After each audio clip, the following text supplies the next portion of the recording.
The battle between Republicans and Republicans over Medicaid expansion in the state seemed to ramp up last week amid reports of a Senate committee meeting led some to believe the Senate Majority Leader was changing his position. 24-hour News 8 political reporter Rick Albin joins us right now to say there may be more smoke than fire here.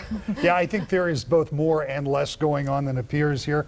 After a television appearance last Friday, Randy Richardville told reporters he would have the Government Operations Committee meet on Wednesday and talk about a special task force that will look at Medicaid expansion that the governor is now publicly lobbying for in appearances all over the state, like this one last week in Grand Rapids. While some took this as a new position, it was in fact exactly what the leader had laid out to me on the final day of the session a week and a half ago when we talked about where the process was then.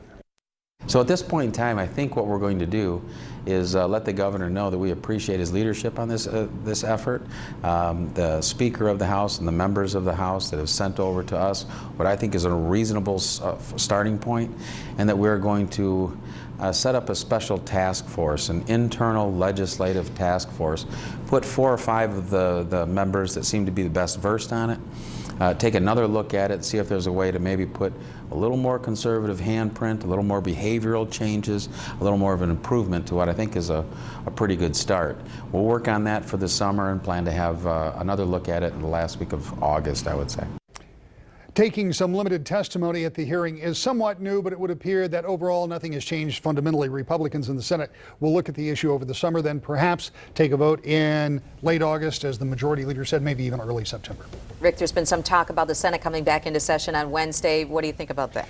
There are session dates about every 2 weeks, and as a pro forma matter, normally what would happen is a couple of members on the Republican side, a couple on the Democratic side walk in, they would gavel into session, and then they would gavel out of session quickly.